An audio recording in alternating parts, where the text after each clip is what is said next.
Hindi mo ari ni Adrian kung dapat ba siyang matuwa o mainis dahil sa loob ng 5 taon, parang multo na paulit-ulit siyang dinadalaw ng babaeng naka one night stand.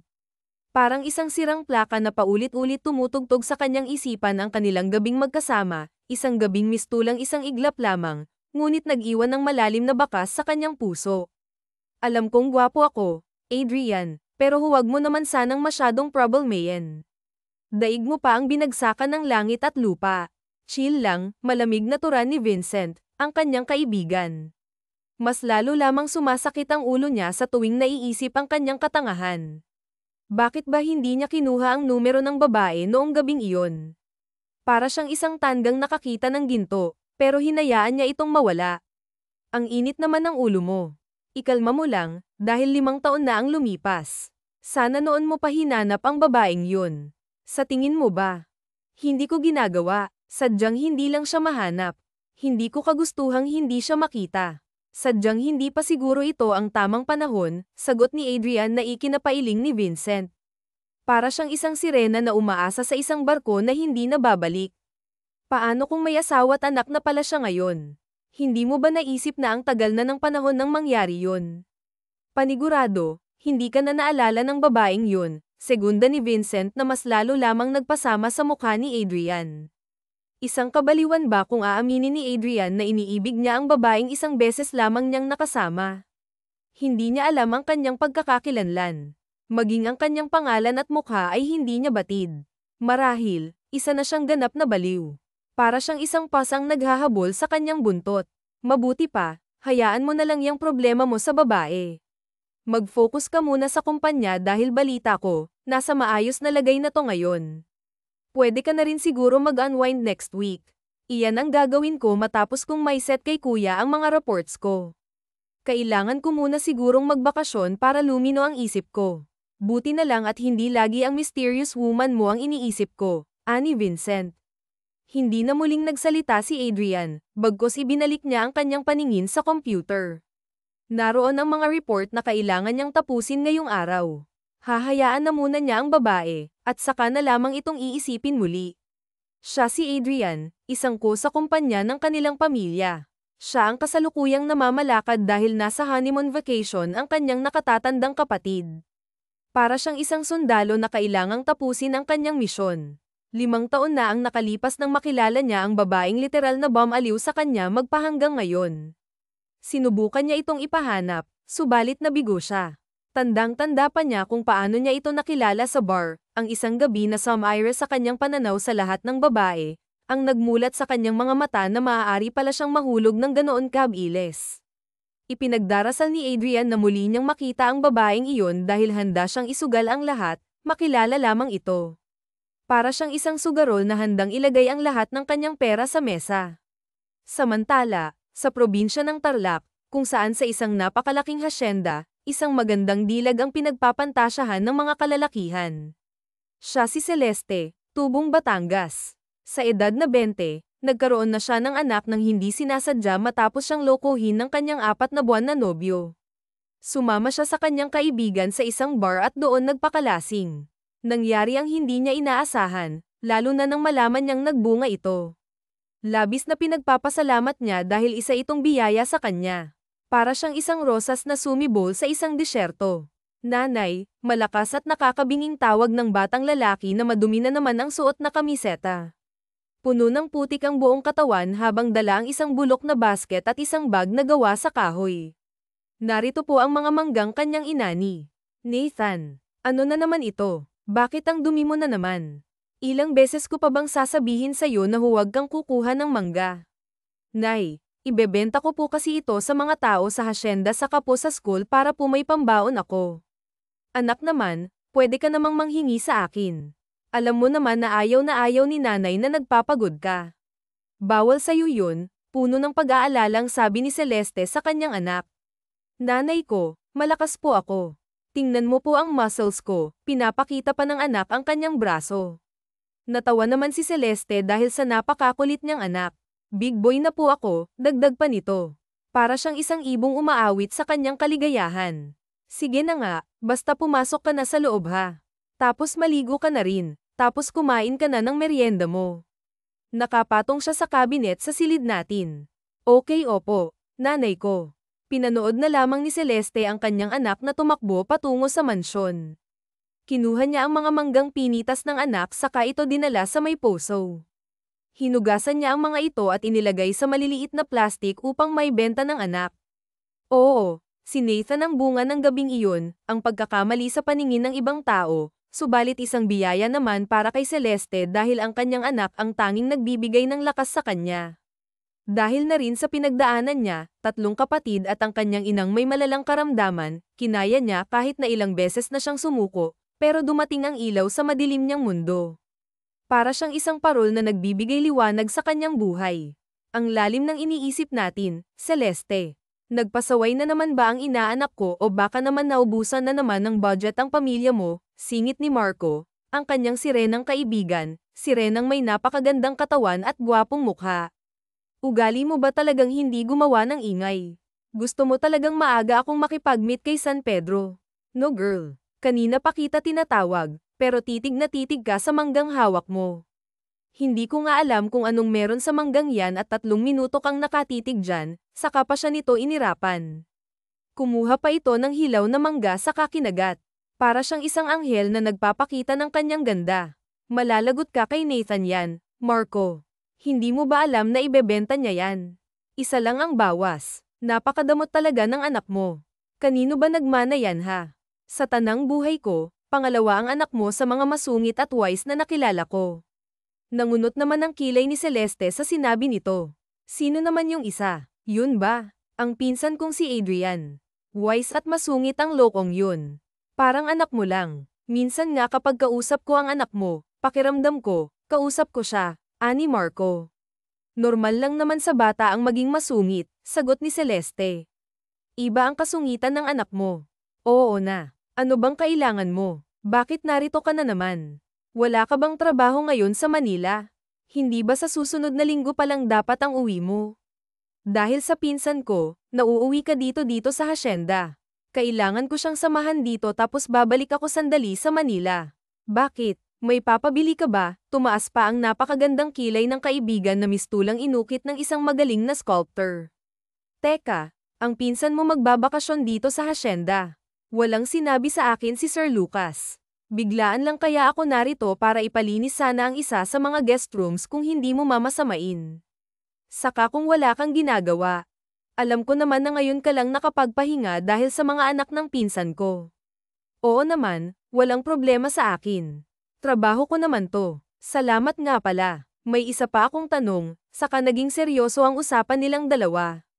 Nakaramdam na rin ng matinding kaba si Celeste dahil parang alam na niya ang sasabihin nito. Para siyang isang ibong nahuli sa isang bitag.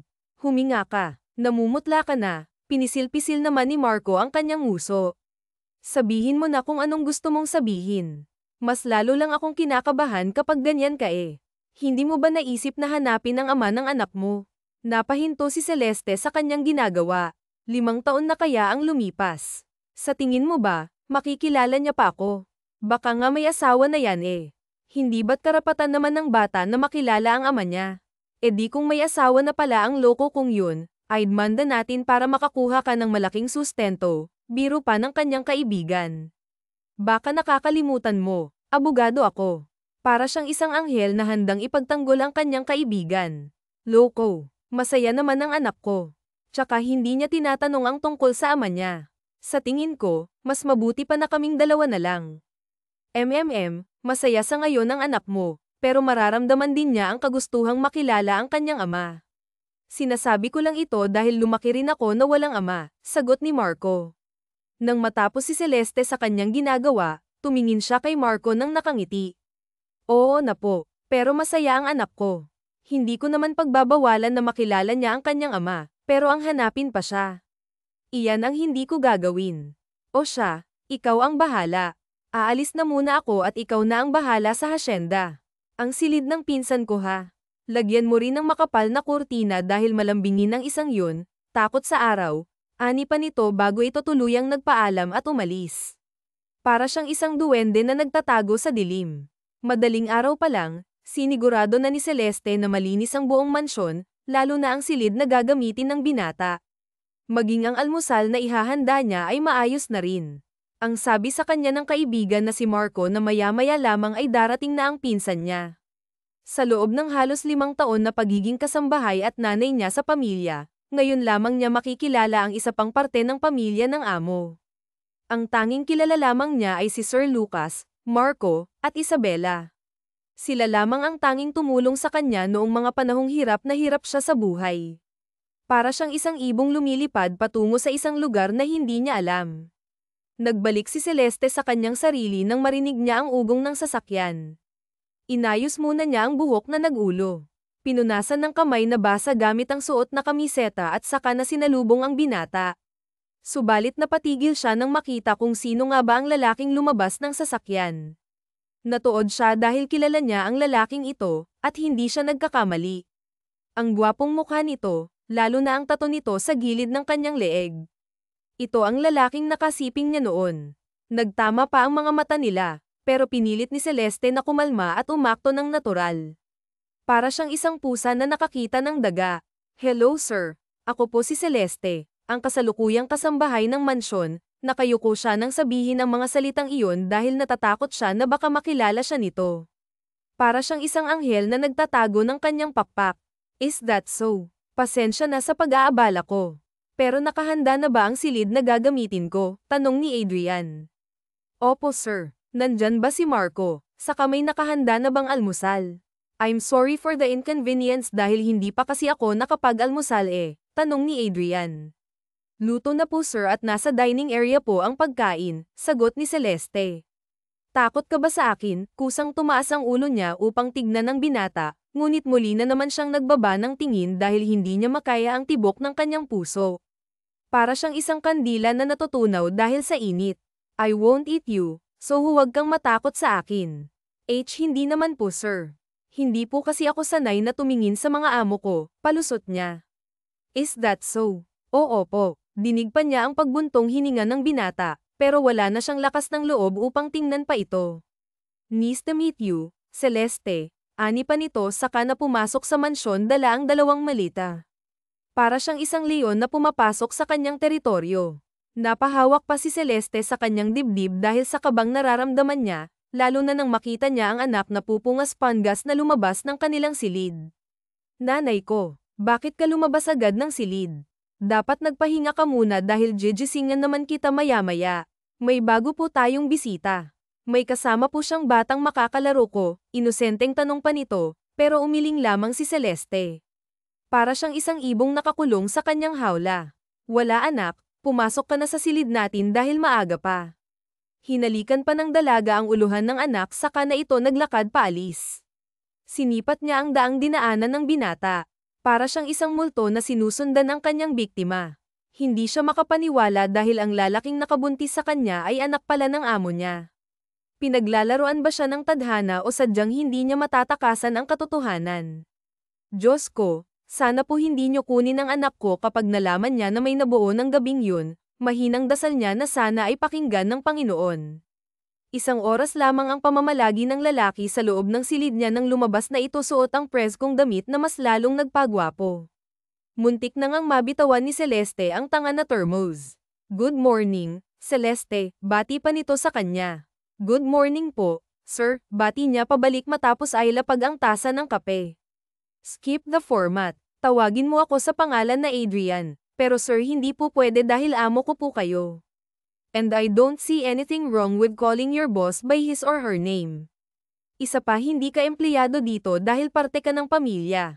May kirot ng saya sa puso ni Celeste na sinabi iyon ng binata. Kahit papaano ay nawala ang mga agam-agam niya para sa binata dahil mukha naman itong mabuting lalaki. "Kumain ka na ba? Kung hindi pa, pwede mo akong sabayan po. At hindi na po kasi mamaya pa ang almusal namin. Hindi po ako pwedeng sumabay sa inyo." Sinong nagsabi ng kalokohan na yan? Natameme pa si Celeste nang makita ang inis sa mukha ng lalaki. Ang ibig ko pong sabihin, hindi pa po kami gutom. Kadalasan po, mamaya pa po kami kakain. Kami, may iba pa ba tayong kasama dito? Pinagpawisan naman ngayon si Celeste. Bakit nga ba niya nakalimutan na hindi pa pala nito kilala ang anak? "Opo, kasama ko po ang anak ko, nanay ko." Sakto naman ang paglabas ng anak niya kaya naman sa bata pumukaw ang tingin ni Adrian. Maging ang anak niya ay napatigil nang makita ang lalaki. Kinabahan si Celeste dahil baka nakilala nito ang bata, pero nagulat siya nang ngumiti ito ng malapad. "He's cute, Hisan." "Oo, nanay ko," sabay pang sabi ng dalawa. Hindi tuloy napigilan ni Celeste ang mapangiwi. "How old are you, kiddo?" 5 po, pinakita pa ng anak ang 5 daliri sa binata. "We have the same eyes po, Pogi." Wala sa loob pang sabi ng anak niya kaya naman mabilis niya itong nilapitan. "Anak naman, ano bang sinasabi mo kay sir? Amo siya ni nanay kaya magbigay ka ng respeto." "Okay, huwag ka ng maraming sinasabi.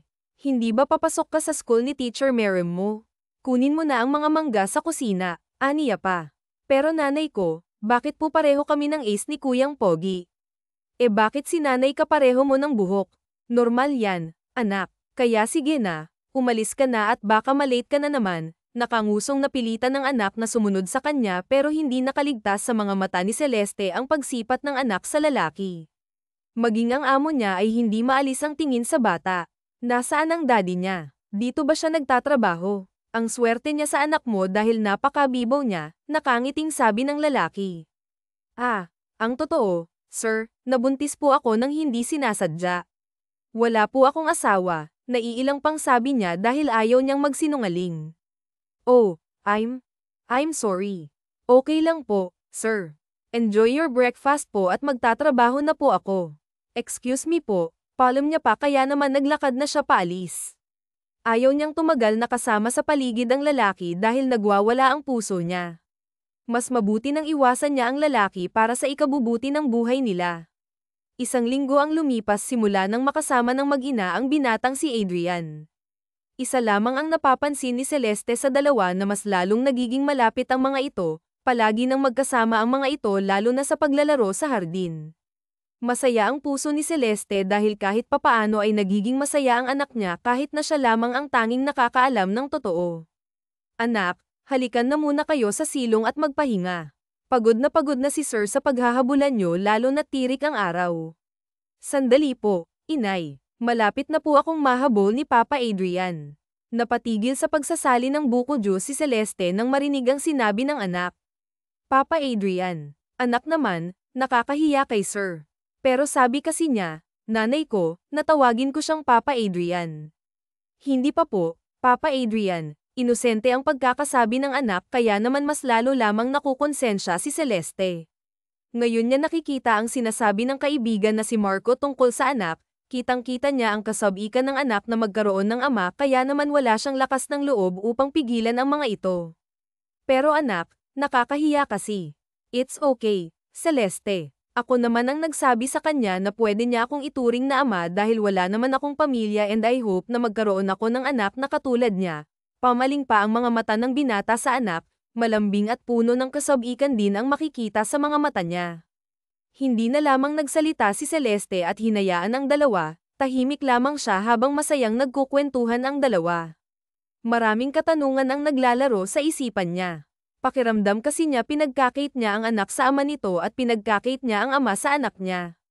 "Celeste," napakislat pa si Celeste nang maramdaman ang malambot na kamay ni Adrian. "Yes po. Pasensya na po. Nagulat lang ako." Aniya kahit na ang totoo ay may kuryente na damaloy sa hinawakan ng lalaki. "Ang lalim kasi ng iniisip mo at paminsan-minsan nangungunot ang kilay mo. Tungkol ba to sa pagtawag sa akin ng papa, ng anak mo? Pasensya ka na kung hindi ko muna pinaalam bago ako nagdesisyon. Kung hindi naman okay sa'yo, pwede naman na hindi na ako tawagin na papa, ni Nathan." "Hala, hindi naman po, Sir Adrian." Natatanga ang ani ni Celeste. "Napapansin ko na sir, pa rin ang tawag mo sa akin. Hindi ba ang sabi ko, tawagin mo ako sa pangalan ko?" "Sorry, sir. I mean, Adrian, much better nga pala. Pwede ko bang hiramin ang anak natin? Gusto ko sanang magtungo sa bayan bukas at gusto ko siyang ipasyal." Muling natunganga si Celeste dahil sa sinabi nito na, anak natin. Pakiramdam niya ay may humaplos sa puso niya, gusto niyang maiyak sa saya. "Oo naman, pwede mong isama ang anak natin," mahinang sambit niya na tanging siya lamang ang nakarinig. Muling naglaro ang dalawa sa initan. Naroon siya sa lilim ng puno ng mangga, pinapanood ang dalawa na para bang isa silang masayang pamilya. Maaari ko bang aminin lamang niya ang totoo? Maaari kong magkakaroon lamang siya ng lakas ng loob na sabihin sa binata ang nangyari sa nakaraan. Sumapit ang gabi at masayang pumasok ng silid si Adrian. Masakit man ang buong katawan sa pakikipaglaro sa bata, inaamin niya na masaya siya. Mayroong isang bagay na hindi niya maipaliwanag pero magaan ang loob niya sa bata. Inunat pa ni Adrian ang kanyang mga kamay sa ere upang mawala ang kirot ng likuran nang marinig niya ang tunog ng kanyang cellphone. Ang kaibigan na si Vincent ang tumatawag sa kanya. Yes, bungad niya sa kaibigan. Nandito ako sa may kanto. Baka naman gusto mo akong sunduin. Kanina pa ako dito dahil hindi mo sinasagot ang mga tawag ko. What? Anong ginagawa mo dyan? Tsaka sinong nagsabi na pumunta ka dito? Malamang si Alberta. Hindi ako sinabay ng walang hiyang yun kaya naman sunduin mo na ako dito dahil nilalamig na ako, sabay putol ng linya. Makirat man ang likuran ni Adrian ay wala siyang nagawa kundi ang sunduin ang kaibigan. Kinuha pa niya ang susi saka lumabas ng silid. Naabutan pa niya si Celeste na may dalang bayong at papalabas ng mansyon. Saan ka pupunta? Adrian, ginulat mo naman ako. Pupunta sana ako sa may kanto para manghingi ng kamoteng kahoy sa kaibigan ko. Ikaw, bakit lumabas ka pa? Gabi na. Hindi ba dapat ikaw ang nagtatanong ko niyan? Gabi na kasi ano? Sa gabi lang umuwi yung kaibigan ko kaya ngayon niya ako sinabihan na pumunta doon. Hindi maintindihan ni Adrian pero naiinis siya ngayon dahil sa pagiging pabaya nito. Hindi porket na pag-aari nila ang sakahan at taniman dito ay ligtas na ang paglabas sa gabi. May problema ba? Mukha kasing galit ka. Hindi naman. Sumabay ka na sa akin dahil may sisanduan din ako sa may kanto papasok ng asyenda, aniya. Hindi naman nagsalita ang babae at sumunod lamang ito sa kanya. Inaamin ni Adrian na unang kita niya pa lang sa babae, nakaramdam siya ng kakaiba. Pakiramdam kasi niya ay kilala niya ito. Lahat ng ginagawa ng babae, ang pagsasalita nito ay kakaiba ang dala sa kanya. Tahimik lamang sila sa loob ng sasakyan hanggang sa makita na ni Adrian ang kaibigan na nakaupo sa waiting shed.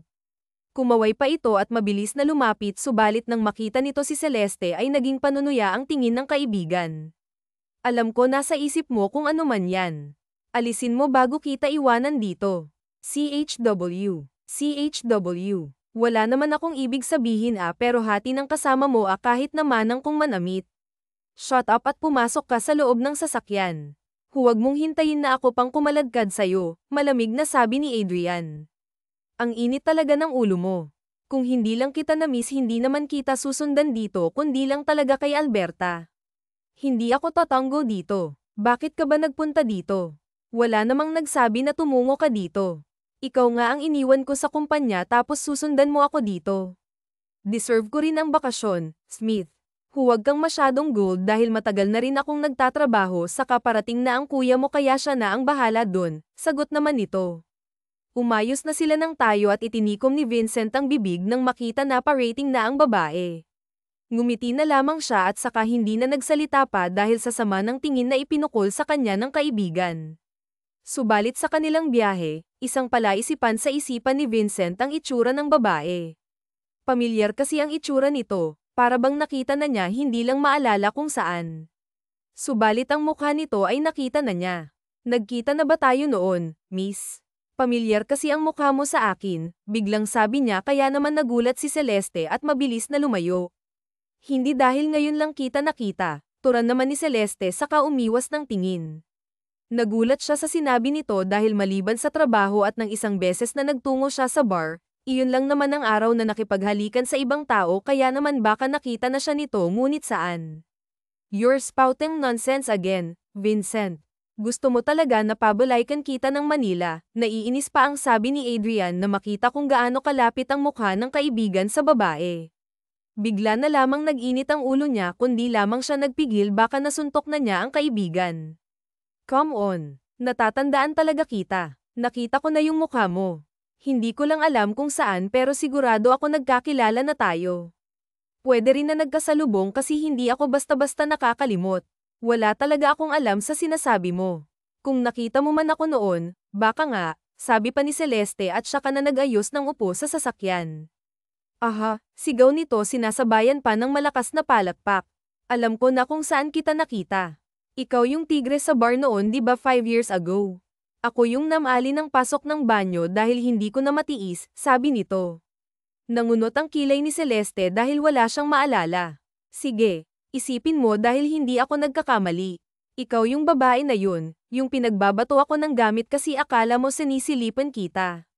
Ang kaninang kunot na kilay ni Celeste ay unti-unting nang laki nang maalala niya na ito nga ang lalaking impokrita na nakaaway niya. Ikaw yun. Akalain mo nga naman at bilog ang mundo, di ba? Hindi ko alam na magkakilala kayo ni Adrian. Akalain mo nga naman at bilog ang mundo, sabi pa ni Vincent.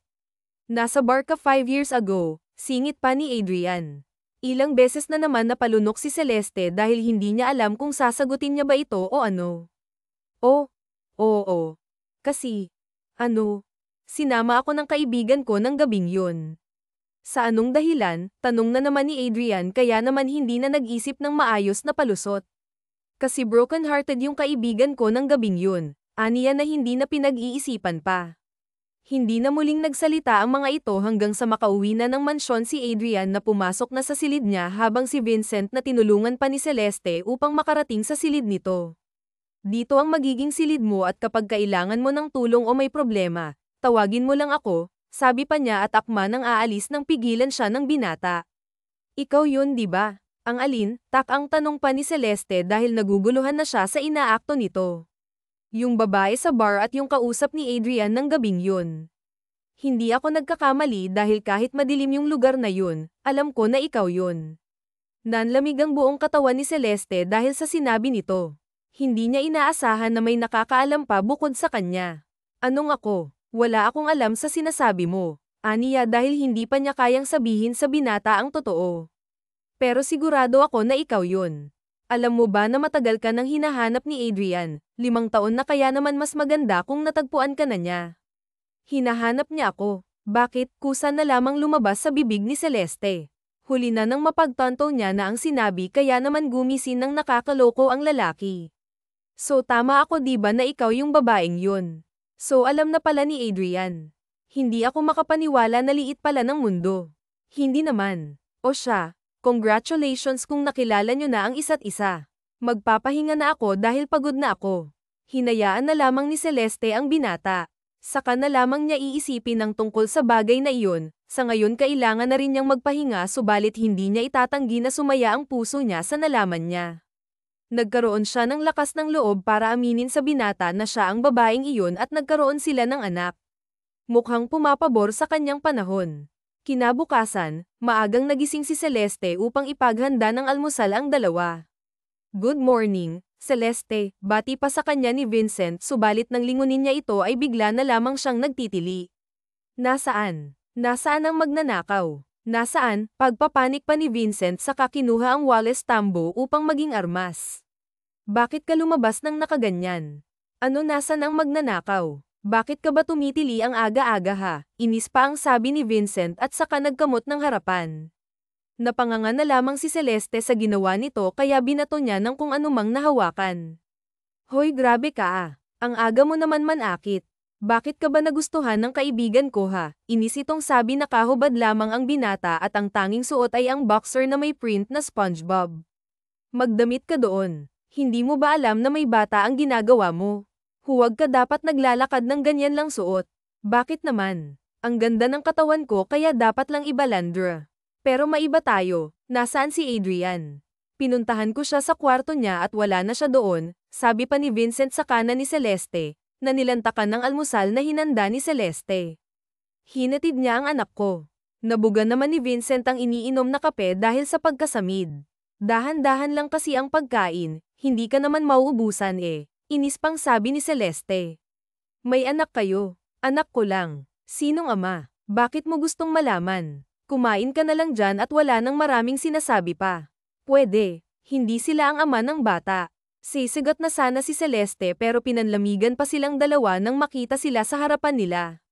Anong hindi ako ang ama? Ang aga-aga, nagchichismisan na kayo ah. Ano ang ibig niyang sabihin? Si Nathan daw, tinuturing kanyang ama, pagsisinungalin niya sa kakinurot sa tagiliran si Vincent upang hindi magsalita. Is that so? Bakit ganyan ang itsura nyo? May hindi ba ako alam? Pwede nyo naman sabihin sa akin, ani pa nito saka umupo sa harapan nila at nagsimulang kumain. Wala naman yan, napag-usapan namin. Vincent, pwede ba tayong mag-usap sandali? May itatanong kasi ako, ani pa. Kumakain ako, reklamo pa nito pero sumama na rin ito dahil wala na siyang nagawa pa nang hilahin siya ni Celeste. Pwede bang ilihim mo muna yung tungkol sa bata? So, tama nga ako na anak siya ni Adrian. Bakit hindi mo pa sinasabi sa kanya? Hindi mo ba alam na ang tagal ka na niyang hinahanap? Anong plano mo? Sasabihin ko naman pero hindi pa sa ngayon kasi hindi pa ako handa. Kailan ka magiging handa? Gusto mo ba na ako na ang magsabi sa kanya? Hindi mo pinapatagal mo pa ng ganito. Ako ang magsasabi, pwede ba? Hayaan mo akong magsabi sa kanya. Nawala ang lahat ng antok at pagod kay Vincent dahil sa nagiging usapan nila ng babae. Kahit labag sa loob niya ay pumayag siya dahil wala rin siyang karapatan na pangunahan ang dalawa. Sabihin mo sa kanya ang lahat bago pa mahuli ang lahat. Sana alam mo na 5 taon na siyang pinaghanap ka. Ani pa niya bago niya iniwan ang babae sa hallway. Bumalik siya sa hapagkainan na parang walang nangyari kahit naramdaman niya ang mga tinging ipinupukol sa kanya ni Adrian. Alam ko ang nasa isip mo at wala akong ginawang masama. May tinanong lang siya sa akin. Ano, talaga ba kailangan na kayong dalawa lang? Amoy na amoy ni Vincent ang selos sa lalaki. Kung gusto mo na siya, bakit hindi mo pa aminin? Hindi. Ang pinapatay mo ako sa isipan mo. Hindi ko siya type. Stop talking nonsense dahil yan naman talaga ang gagawin ko, sabi ni Adrian at pinagpatuloy ang pagkain. Hindi na sila nag-usap pa at kumain na lang ng tahimik. Bakasyon ang pinunta ni Vincent sa probinsya at hindi sakit ng ulo sa dalawang ito. Hahayaan na lamang niya ang mga ito. Tutal, hindi na rin sila mga bata. 1 buwan ang lumipas at hindi na namalaya ni Adrian na masyado na siyang tumatagal sa hasyenda.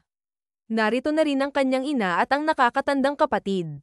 2 linggo na rin nang aminin niya kay Celeste ang nararamdaman, 3 linggo na yang nililigawan ng babae at hindi ito madali sa kanya. Hindi niya ang lamang tamang panliligaw kaya naman nanghihingi siya ngayon ng payo sa kanyang ina. Leave me alone, Adrian. Kara-rating ko lang galing sa mahabang biyahe. Baka naman pwedeng bukas na lang, naiinis na sa kanya na sabi ng ina. Ma'am, bigyan mo lang ako ng payo. Paano ka napasagot ni Daddy? Kailangan kong mapasagot si Celeste. Alam mo ba na 3 linggo na niya kung hindi pinapansin, tumaas pa ang kilay ng ina niya nang sabihin iyon. Kasalanan mo. Palagi mo ba naman siyang pain peste, talagang iiwasan ka niyan. Lumayas ka muna sa harap ko, anak, utang na loob. Doon ka sa kuya mo at sa kanya ka humingi ng payo, pantaboy ng kanyang ina. Labag man sa kanyang kalooban ay pinili ni Adrian na magtungo sa kapatid na si Lucas. Dan, tawag pa niya sa kapatid pero hindi siya pinansin. Kung magpapatulong ka sa akin kung paano mo mapapasagot ang nanay ng anak ko, better luck next time. Hindi yan tulad ng mga naging babae mo na easy to get. Lucas, pwede bang huwag mong hinahayaang napapagod siya sa pagbabantay ng anak mo? May kamay ka naman di ba? Bakit hindi ikaw mag-alaga sa anak mo? What the hell, hindi pa makapaniwala si Lucas sa sinabi ng kapatid. What? Totoo naman halos wala na siyang time sa akin kasi lagi niyang binabantayan ang anak mo. Nasaan ba kasi ang asawa mo at bakit hindi siya mag-alaga? Sabi pa ni Adrian na may halong irita. Kapal ng mukha mo, Adrian. Lumabas ka nga sa opisina ko at huwag kang babalik. Sana hindi ka sagutin ni Celeste. Mabilis pang umilag si Adrian nang subukan siyang batuhin ng folder. Ang haba na ng nguso ni Adrian. Sa loob ng 1 linggong naging busy ang dalaga sa pag-aalaga ng bata, hindi na niya ito nakikita madalas at nakakasama kaya naman hanggang sulyap lamang siya sa tuwing nasa hardin nito. Papa, bakit ka pusad? Tanong pa ng bata sa kanya. Ang anak ni Celeste, lumuhad pa siya upang mapantayan ng bata. Paano ang mama mo? Hindi ako pinapansin, Frey po. Gusto niyo po kausapin ko nanay ko para malaman po natin kung bakit hindi kanya pinapansin. Kaya mo ba, anak? Opo. Tanga na akong tanga pero baliw na siya sa babae. Nakita pa nila ang babae sa hardin, bitbit ang anak ni Lucas, nilalaro niya ito na para bang siya ang tunay na ina. Naisip tuloy ni Adrian kung magiging ganito rin ba kasaya ang babae sa magiging anak nila. Hindi niya napigilan ang kabahan dahil sa galit. Nanay ko, sigaw pa ni Nathan kaya naman naaga nito ang atensyon ng ina. Nang makita siya ay mabilis naman nag-iwas ng tingin. Oh, anak, anong ginagawa mo dito? Akala ko ba makikipaglaro ka kay Kiko? Kasi po, nanay ko, si Papa Adrian nagtatampo dahil hindi mo po pinapansin, walang preno ang bibig ng bata kaya naman nasamid ang dalawa. Ah, anak, huwag naman diretso ang pagkakasabi kasi Why po? Papa, hindi po ba mahal mo si nanay kaya po nagtatampo ka? Inosente pa ang tanong ng bata kaya naman sinagot ito ni Adrian nang hindi napuputol ang tingin niya sa babae. Oo, anak, miss na miss ko na nanay mo. Pinamulahan naman ng mukha si Celeste dahil sa sinabi nito. Ah, ano bang sinasabi mo dyan, Adrian? Namumulang sabi ni Celeste. Ilang araw na kasi siyang umiiwas sa binata dahil na rin sa ginagawa nitong panliligaw sa kanya. Nagulat na lamang si Celeste nang umamin sa kanya ang binata. Nung una ay hindi mapaniwalaan ni Celeste dahil masyadong mabilis ang lahat subalit dahil may nararamdaman na rin siya sa binata, pinayagan niya ito sa panliligaw. Bakit? Totoo naman ilang araw mo na ako iniiwasan. Dahil ba sa pag-amin ko sa'yo na mahal kita? Pero totoong nararamdaman ko kaya handa akong patunayan ng sarili ko para lang paniwalaan mo na totoo ang lahat ng pinapakita ko. Alam ko naman yun, Adrian, nabigla lang talaga ako kaya pasensya ka na kung umiiwas ako. Nagulat pa si Lucas na nakatingin sa dalawa mula sa teresa ng mansyon nang kunin ng hayop na kapatid ang anak at ilagay ito sa stroller. Agaran siyang lumabas ng mansyon upang kunin ang anak. Hindi na paglagyan ng inis ni Lucas sa kanyang nakababatang kapatid. Hayop ka talaga, Adrian. Makita mo pag ikaw talaga ang nagkaanak, ganito rin ang gagawin ko. Naiinis pa ang sabi ni Lucas bago niya iniwan ang dalawa. Pinamulahan naman ng mukha si Celeste sa ginawa ng lalaki. Ang trabaho niya ay alaga ng bata at hindi ang makipaglandian. What? Hayaan mo siya, anak niya naman yun. Bakit kailangan mong alagaan? Alagaan mo ang magiging anak natin. Biro pa niya kaya naman mas lalong nanlaki ang mata ni Celeste. Siraulo ka ba kung ano-anong sinasabi mo? Baka nakakalimutan mo na nagtatrabaho ako dito at hindi ako basta-basta lang na babaeng nililigawan mo. Narito ako para gawin ang trabaho ko at hindi para makipaglandian. So paano kung alisin ako sa trabaho di akong kukuha sa'yo para ako ang alagaan mo? Mahirap ba yun? Mabuti pa pumasok ka sa loob ng mansyon at magpahinga dahil bukas na bukas din may pupuntahan tayo. Saan naman? Ang tanong ni Celeste sa lalaki subalit hindi siya sasagutin ng binata. Ay tinitigan siya ng makahulugan, may panunuya sa mga tingin nito habang nakausli ang nakakalokong ngisi. Hindi maipaliwanag ni Celeste ang nararamdaman habang nakatingin sa binata, mukha kasi itong hindi gagawa ng maganda at may naiisip na kalokohan. Hey, are you thinking bad right now? Iniisip mo ba na hindi ako gagawa ng maganda ha? Hindi ikaw kaya nakaisip niyan. O siya at ako'y aalis na muna dahil may kailangan pa akong tapusin na trabaho sa kusina. Kung may kailangan ka, sabihan mo lang ako agad. Teka, love, di pa tayo tapos mag-usap, reklamo ni Adrian bago siya iniwan ng babae kasama ang bata. Hindi na naman niya napigilan ang pag-usal ng Mithi habang pinapanood ang dalawa.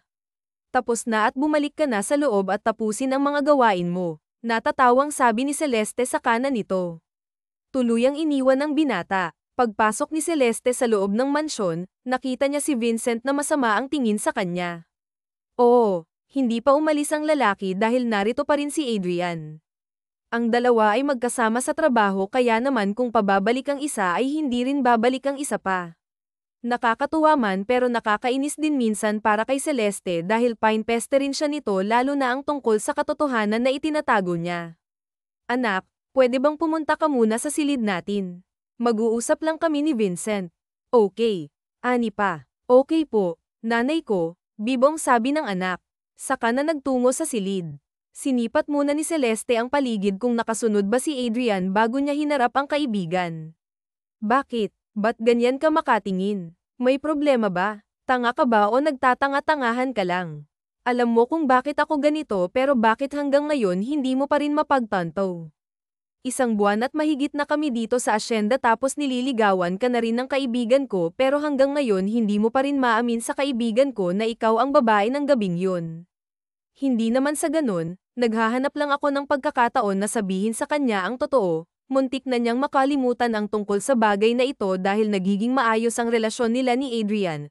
Humahanap lamang siya ng pagkakataon na aminin sa lalaki ang totoo subalit inuunahan lamang siya ng kaba at takot. Kailan? Kapag siya na mismo ang nakaalam ng tinatago mo. Ang dami mong pagkakataong sinayang para aminin sa kanya. Look, Celeste, wala akong galit sa'yo. Okay, tinuturing na kitang kaibigan kaya ganito ako kasi nag-aalala ako sa'yo. Imaginein mo na ang dami mong pagkakataon para aminin ng totoo pero hindi mo ginawa. Naintindihan naman kita pero hindi rin madali sa akin ta. Okay, walang madali para sa akin. Ang akin lang, aminin mo na bago pa mahuli ang lahat. Mas may intindihan ni Adrian kesa naman pinapatagal mo pa ng ganito. Huwag mong hintayin na may mangyari na hindi maganda at doon pa niya malaman ang lahat, sabi pa ni Vincent bago niya kinuha ang cellphone na tumutunog, hindi na ito nagpaalam at basta na lamang sinagot ang tawag saka umalis. Nag-aalala namang nakatingin si Celeste sa anak niyang papalabas ngayon. Natatakot lamang siya pero tama ang lalaki na masyado na niyang pinapatagal ang lahat, kailangan na niyang masabi kay Adrian ang totoo. Kinabukasan, maagang umalis si Adrian at Celeste dahil sa date nila subalit simula pa kagabi ay hindi na alam ni Celeste kung paano nga ba aaminin sa lalaki ang totoo. May gusto ka bang kainin, puntahan, sabihin mo lang at doon tayo pupunta ah. Wala ka bang kailangang asikasuhin sa Manila? Okay lang ba na dito ka sa bayan ng ilang buwan? Bakit mo naman, natanong, sinipat pa siya ng lalaki ng mabilis lamang. Kasi nagtataka lang ako diba, nagtatrabaho ka sa malaking kumpanya.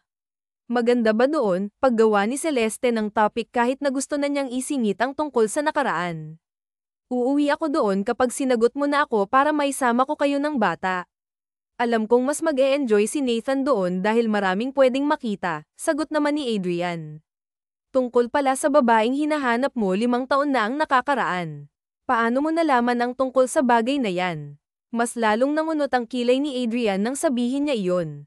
Nagsimula ng kabahan at matakot si Celeste dahil sa pinapakita nitong emosyon. Sinabi sa akin ni Vincent, I see, what about her? Nag-aalala ka ba na baka hinahanap ko pa rin siya? No, simula nang makilala kita, nawala na sa isipan ko ang babaeng yun. I badly wanted to see her pero 5 taon na rin naman ang nakakalipas. Isa pa, ikaw na ang mahalaga sa akin ngayon, mahabang liya ni Adrian kaya naman mas lalo lamang kinabahan si Celeste. Ganun ba? Paano kung matagal mo na pala siyang kilala? Magagalit ka ba sa kanya? What do you mean by that? You mean kung matagal na siyang nasa buhay ko tapos hindi ko pa rin alam? Yes, well, I don't know. I would definitely get mad kung sakali man dahil pinagmukha niya akong tanga, dahil sa sinabi ni Adrian, mas lalong nanlumo si Celeste. Magagalit ka sa kanya, hindi mo man lang ba hihintayin ng paliwanag niya, umaasa si Celeste na baka naman magkaroon pa siya ng dahilan upang aminin ngayon. No, marami siyang pagkakataon para sabihin sa akin ang totoo pero hindi niya ginawa. Wait, why are you asking? Hindi mo naman iniisip na babalik ako sa kanya at siya ang pipiliin ko, di ba? Hindi naman. Hey, look at me. Sabihin mo sa akin kapag may nagawa akong hindi mo nagustuhan ha. Ayokong mawala ang like na nararamdaman mo sa akin. Ngayon lang ako nagkaroon ng interest sa babae. I love you. I really mean it. Mas lalong naging mahirap kay Celeste na aminin ang totoo hanggang sa hinayaan na naman niya. Sinulit niya ang isang araw na kasama si Adrian. Sinulit niya ang nakakasilaw nitong ngiti lalo na ang pag-aalaga at pag-asikaso niya sa kanya. Parang ayoko pang umuwi, mahinang bulong pa ni Adrian habang nakayakap sa kanya. 7 na ng gabi at narito pa rin sila sa pampang, nakatingin sa maliwanag na buwan habang ninanamnam ang malamig na simoy ng hangin. Gabi na kaya baka hinahanap na ako ng anak ko. Oo nga pala, pero dito muna tayo at gusto kong makasama ka dahil alam kong bukas aalagaan mo na naman ang anak ng kapatid ko. Kahit hindi makita ni Celeste alam niyang nakanguso ito ngayon. Pwede naman tayong mag-usap diba pero hindi mo naman ako kailangang sundan at bantutan sa maghapon, sabi pa niya. Fine pero may gusto ka bang sabihin sa akin? Pansin ko lang sa mukha mo na para bang may gusto kang sabihin sa akin. Pwede mo naman sabihin at hindi naman ako magagalit, Adrian. Yes, at saka mas hinigpitan ang yakap nito sa babae. Paano kung may tinatago ako? Sa'yo, magagalit ka ba? Paano kung may isang bagay pala ako na hindi sinasabi? No, bakit naman ako magagalit pero di ba, sinabi mo na magagalit ka. Yes pero hindi ka kasali. I always try to understand you first bago ako magalit sa'yo kaya huwag kang matakot na magsabi sa akin kung may bumabagabag dyan sa loob mo. Hindi naman, ang totoo niyan gusto ko sanang sabihin sa'yo ang tungkol sa babae, napalunok pa si Celeste dahil ito na ang pagkakataon para masabi niya. Oo, yung babaeng nakilala mo 5 taon na ang nakakaraan, ang totoo, tumunog ng napakalakas ang cellphone ni Adrian kaya naman hindi na nasabi ni Celeste ang dapat sasabihin. Ano nga ulit yun? Tungkol sa babae nung sagutin mo na kaya, kanina pa tunog ng tunog utos ni Celeste. Sinunod naman siya ni Adrian at sinagot ang tawag pero ang kaninang kalmanteng mukha nito ay biglang nawala, gulat at galak na nagbigay ng matinding takot kay Celeste. Are you sure na nahanap nyo na siya? Hindi to biro ngayon as in nahanap nyo na. No, bukas na bukas lang pupunta ako dyan. Huwag nyo nga hayaan na makaalis siya, saka na pinatay ni Adrian ang tawag. Ah, anong meron? Sino ang nahanap na? Nauutal pa niyang tanong dahil hindi niya gusto ang naiisip. Ang babaeng matagal ko nang hinahanap, natagpuan na. I'm so excited to meet her dahil marami akong katanungan na gusto kong masagot niya. Hindi na itanggi ni Adrian ang galak habang si Celeste ay nanginginig naman sa takot. Nahanap na siya? Paano? I don't know pero gusto ko siyang makilala kahit isang beses lang. Gusto ko lang siyang makita. Paano ako? Hey, I'm sorry. Baka naman iba ang maisip mo. I don't like her. Okay, ikaw na ang mahal ko pero gusto ko lang siyang makilala. 5 years ko siyang pinahanap kaya gusto ko lang siyang makausap. Usap lang, nothing more. Please trust me. Nanaig ang matinding katahimikan sa pagitan nila. Hindi na nga halos may galaw ni Celeste ang labi upang magsalita at aminin na siya ang babaeng iyon kung kitang-kita niya kung paano nagbago ang mood ni Adrian. Gusto ko nang umuwi, Adrian, puno ng sakit na sabi niya sa binata. Alright, mas nasaktan pa siya sa tipid na sabi nito hanggang sa makauwi sila ng mansyon ay hindi na sila nakibuan pa. Ramdam ni Adrian ang pagbabago sa ugali ni Celeste kaya naman hindi na rin niya pinilit. Madaling araw pa lang nang umalis si Adrian patungong Manila. Hindi na niya ito pinaalam pa sa mga kasama sa bahay dahil nais niyang makausap ang babae 5 taon na ang nakakalipas. Mabilis lamang ang naging biyahe niya at nakarating siya agad sa kumpanya. Naabutan pa niya si Marco ang pinsan niyang aligagang lumabas ng elevator, nagkabungguan pa sila nito. Adrian, mabuti naman at naisipan mo nang umuwi ng Manila. Kumusta ang bakasyon mo? Sabi pa nito subalit nilagpasan lamang niya ang pinsan dahil nagmamadali siya. Hindi na lamang nagsalita si Marco at hinayaan ang suplado niyang pinsan habang siya naman ay pumasok ng opisina at bumulaga sa kanya ang babae. Hey, kinakabahan pa niyang sabi ngunit nang humarap sa kanya ang dalaga ay wala siyang maramdamang kakaiba. Pwede bang umuwi na ako, sir? Hindi kasi ako hinahanap niyang babae. Baka kasi hinahanap na ako ng asawa ko, ani pa nito. Hindi mo ba maalala 5 years ago sa bar, sinipat pa ni Adrian ang batang hawak nito na nasa 3 taong gulang. Sorry, sir pero sa dami ng bar na napuntahan ko hindi ko na ho maalala saka hindi ko ho kayo namumukaan, baka po ibang babae ang hinahanap mo, ani nito. Miss, look, isipin mo lang dahil gusto lang kita makilala, yun lang. Sir, hindi po talaga akong hinahanap mo. Uuwi na po ako ngayon, nasabi ko nang hindi akong babaeng yun. Naiwan si Adrian na nakatingin sa pintuan na nilabasan ng babae. Muli itong nagbukas at iniluwa naman nito si Marco. May hinahanap kang babae. Sinong babae? None of your business, aniya saka umupo sa swivel chair upang ikalma ang sarili. Baka naman pwede mong sabihin sa akin dahil may kilala ako na kapareho mo. May kaibigan ako na hinahanap din ng lalaking nakabuntis sa kanya 5 taon na ang nakakaraan nagkaroon sila ng anak, sabi ni Marco na nakakuha sa atensyon niya. What? Sino? Anong kwento? Sabihin mo sa akin. Anong kwento niyan? Sabihin mo muna sa akin kung bakit mo hinahanap ang babaeng yan. Balita ko nililigawan mo na si Celeste di ba? Ano to? Gusto ko lang siyang makilala that's it. Anong kalokohan yan, Adrian? Parang ang tanga sa sinasabi mo. Hindi mo man lang ba inisip na nililigawan mo ang kaibigan ko tapos hahanapin mo pa yang naka one night stand mo? Baliw ka na. Natahimik si Adrian dahil sa sinabi ng pinsan, hindi siya makapaniwala nang bigla na lamang nagising ang isip niya. Ano? Hindi ka makapag-isip di ba? Anong kalokohan? Anong dahilan kung bakit mo siya hinahanap? Mabuti pa nga't umalis na lang ako, hindi mo nararapat malaman ang totoo. Sa kabilang banda naman ay si Celeste na pinipilit na pakainin ng anak dahil nagkaroon ito ng sakit. 2 linggo na rin simula nang umuwi sila sa Manila at hinahanap ito ng anak niya, wala siyang masabing dahilan dahil maski siya ay masama ang loob sa nangyayari. Anak, sige na kumain ka na. O simula kahapon hindi ka na kumakain, paano ka gagaling niyan? Ayaw po, nanay ko hanggat hindi umuwi si Papa Adrian. Nangako po siya na maglalaro kami paggising ko. Anak, uuwi din si Papa Adrian mo kaya kumain ka na paano ka gagaling niyan? Sige nga, paano kayo makakapaglaro? Nanay ko, ang boses ng anak na nagbibigay noon ng lakas sa kanya ngunit ngayon ay nagbibigay na ng sakit. Bakit anak ko? May gusto ka bang kainin? Sabihin mo lang kay nanay. Hindi po ba may papa po ako? Hindi nakagalaw agad si Celeste nang itanong niya ito. Oo naman anak ko, bakit po? Hindi natin siya kasama. Bakit po wala na siya ngayon dito? Anak naman, bata ka pa at hindi mo pa maintindihan sa ngayon pero mahal ka ng papa mo. Okay, sorry kasi naging duwag si nanay. Pamatak na nga ang luha ni Celeste habang pinagmamasdan ang mukha ng anak, nanginginig ang mga kamay niya habang tangga ng pinggan na may pagkain na lugaw. Sana po, nanay ko, nandito si papa para po may mag-aalaga sa'yo kasi po nanay yung mga kaibigan ko, kasama nila ang mga papa nila. Anak, sige na kumain ka na saka na lang natin pag-usapan ang tungkol sa papa mo. Okay, basta makikilala mo si papa mo balang araw kaya naman huwag ka nang mag-alala. Okay, sorry po nanay ko.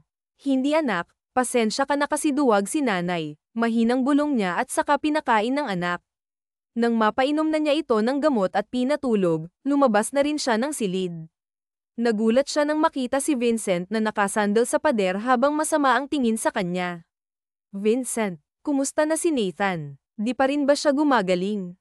Hindi pa tumatawag sa akin si Adrian hanggang ngayon pero nakausap ko si Marco at sob-sob lang daw siya sa trabaho. Hindi ko naman tinatanong Vincent, malamig niya ang turan. Alam ko ang nangyayari sa anak mo ngayon, yan lang ang epekto ng pagsasawalang bahala mo kaya noon pa man sinabi ko na sa'yo na sabihin mo ng totoo pero hindi ka nakinig. Please lang, huwag muna ngayon okay? Huwag muna ngayon. Ilang beses pa ba kapag huli na ang lahat? Kung alam ko lang natagal ng ganito ako na lang sana ang nagsabi sa kanya baka masaya na ang anak mo ngayon at ang kaibigan ko, malamig na tinura ni Vincent saka na tuluyang iniwan si Celeste na lumuluha. Hinayaan niya ang dalawa at hindi siya hihingi ng depensa dahil alam niyang wala siyang ginawang masama, hindi siya nagkulang sa paalala at kung ano man ang mangyari kasalanan itong lahat ng babae. Inunat ni Adrian ang likuran niya nang matapos ang huling folder ng trabaho niya. 2 linggo na pala siyang hindi nakakauwi ng hasyenda, nahihiya siyang umuwi sa ngayon dahil na rin sa biglaan niyang pag-alis pero kailangan niyang suyuin ito dahil alam niya na nasaktan niya ito. Wala na siyang sinayang na oras pa at basta na lamang umuwi ng probinsya. Bago siya umuwi bumili siya ng pasalubong at bukay ng bulaklak upang suyuin ang babae. Sa kanyang biyahe nakatanggap siya ng mensahe na gumuno sa mundo niya, nanlamig ang buong katawan niya habang nagmamaneho at pakiramdam ni Adrian ay nawalan siya ng lakas dahil nalaman niya na nasa ospital ang batang si Nathan. Mabilis siyang lumabas ng kotse saka dumiretso sa loob ng ospital. Naabutan niya si Vincent na nakaupo sa waiting shed mag-isa. Anong nangyari sa bata? Bakit dinala sa ospital si Nathan? Dengue. What? Dengue. Bakit niyo hinayaang umabot sa ganyan? Hindi ba dinala ni Celeste ang bata noong mag-umpisa ng magkasakit? Naging matigas ang ulo ng anak mo kaya hindi agad nadala, nag-aantay siya sa may labasan hanggang sa uwi ka pero sira ulo ka at hindi mo man lang naisip ang maiiwan mo. Hindi itinago ng kaibigan ang galit sa kanya. Anong ibig mong sabihin inaantay niya ako? Bakit hindi niyo siya pinigilan? Inaayos ko lang ang gusot na nagawa ko kaya ngayon lang ako nangyari na ito ka na at mabuti naman at narito ka na kailangan ka mamaya ng mga doktor kaya huwag kang aalis dyan. Bigla nang nagtaka si Adrian sa sinabi ng kaibigan nasaan si Celeste. Bakit wala siya dito? Kinakausap siya ng mommy mo. Maya-maya lang lalabas na ang doktor kaya maghanda ka. Hindi nga nagkakamali si Vincent dahil lumabas nga ang doktor. Sino po ang daddy? Stereo na po at kailangan na po kita kuhaan ng blood samples. Nagtataka man ay sumunod pa rin sila sa nurse.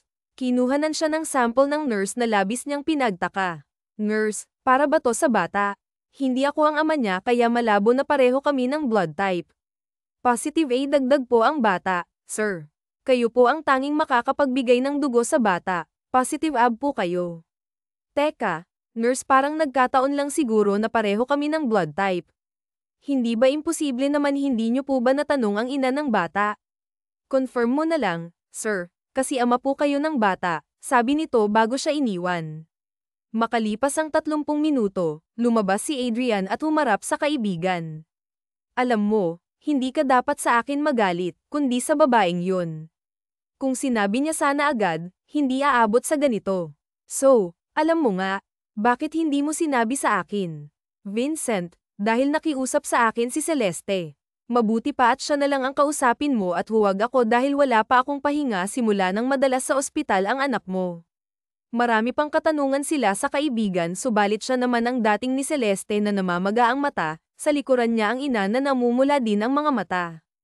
Talk to her, son. Huwag mong unahin ang init ng ulo at galit. Tatanggalan kita ng mana, babala pa nito. Nagtungo sila ni Celeste sa lugar na walang masyadong tao na dumadaan. Nakatayo lamang sila doon at naghihintayan kung sino nga ba ang magsasalita. Totoo ba? Si Adrian na ang pumutok sa katahimikan. Sorry, hindi ang gusto kong marinig mula sa'yo.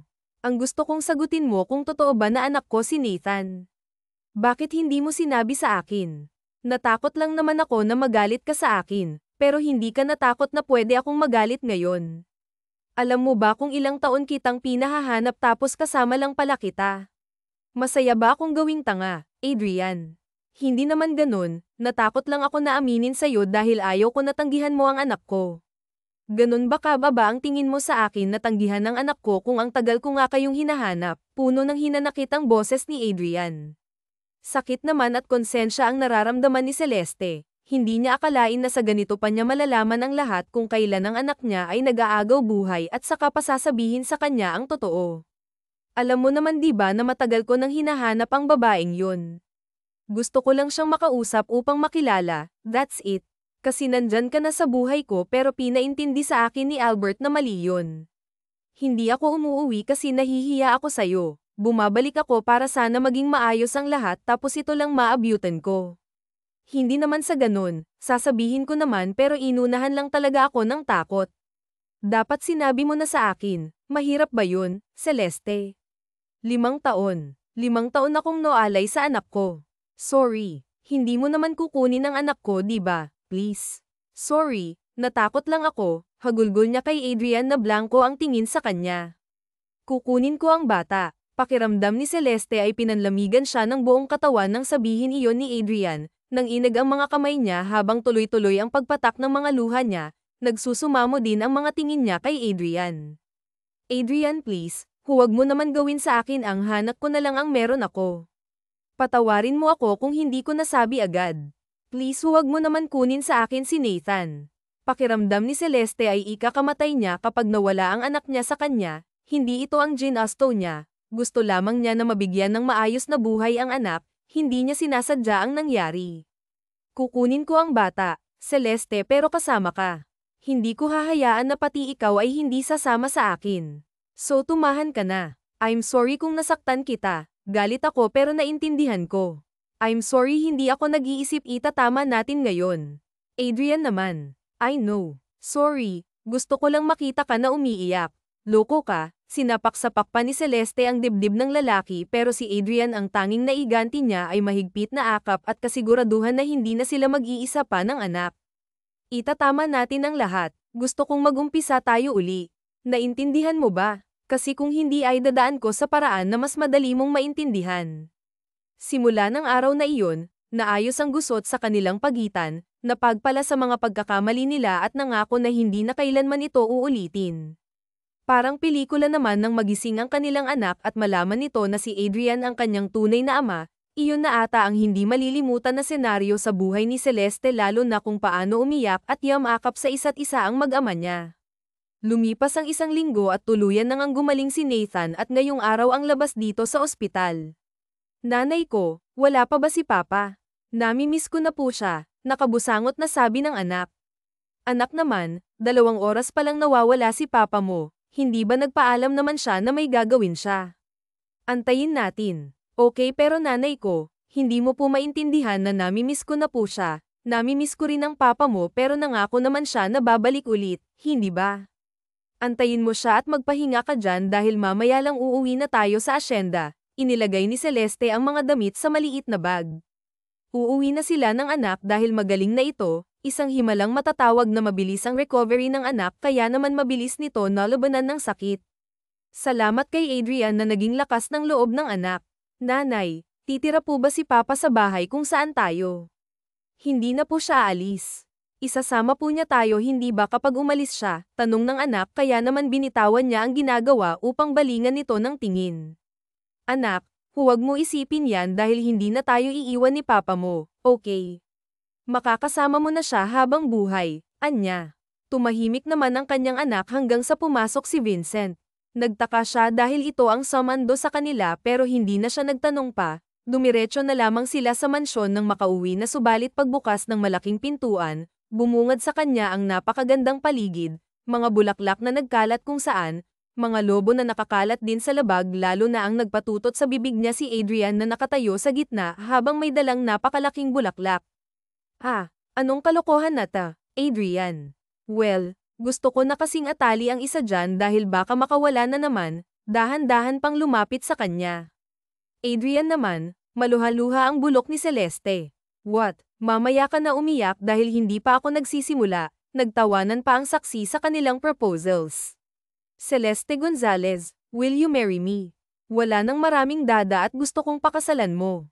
Sumimangot ang iba subalit hindi si Celeste dahil ito na ata ang pinakamasayang araw na nangyari sa buhay niya. Paano kung ayoko? Anak, ayaw ni nanay mo, tatanggihan yata ako, kailangan ko na ata siyang kidnapin at itago sa isla para mahalin niya ako diba? Opo, Papa, gawin mo po, pagsuporta pa ng bata kaya naman napuno ng tawanan ang living area.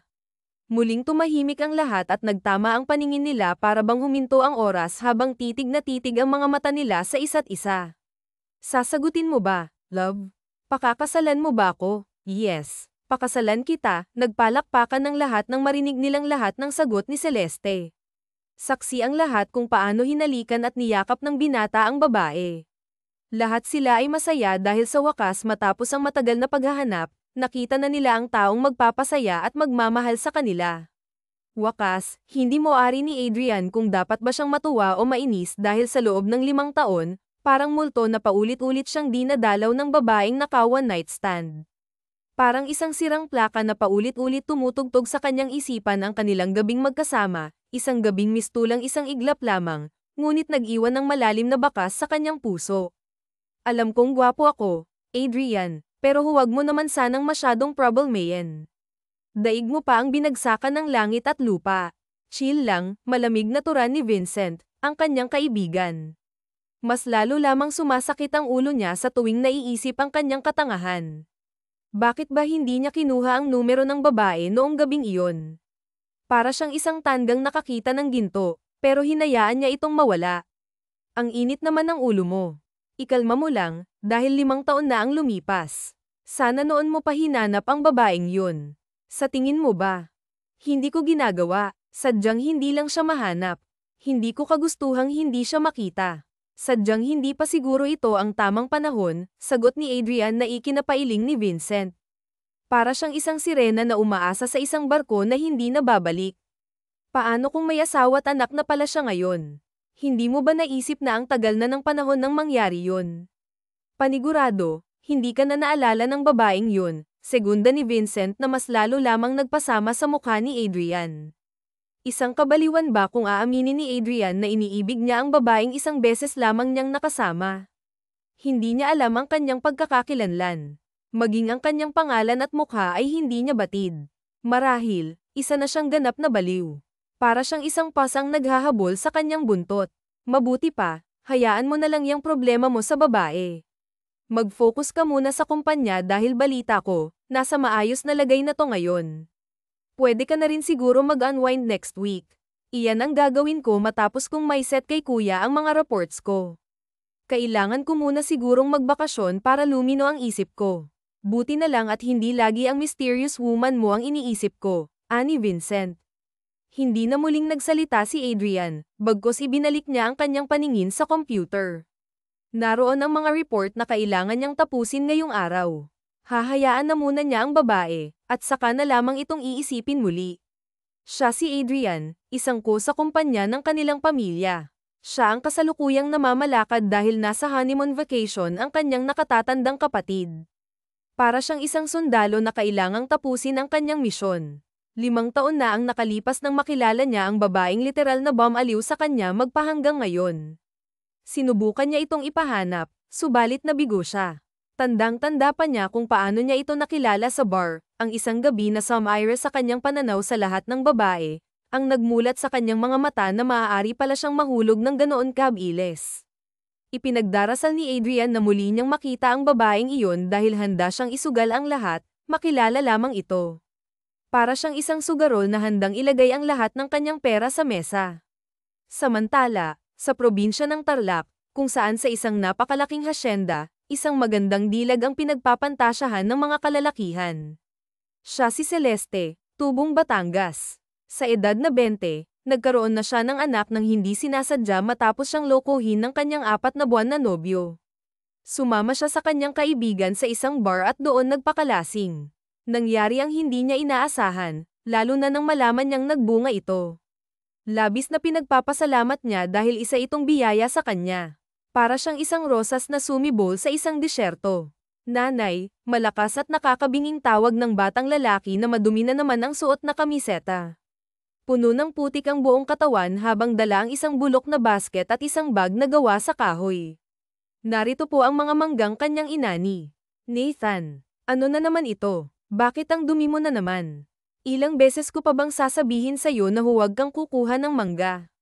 Nay, ibebenta ko po kasi ito sa mga tao sa hasyenda saka po sa school para po may pambaon ako. Anak naman, pwede ka namang manghingi sa akin.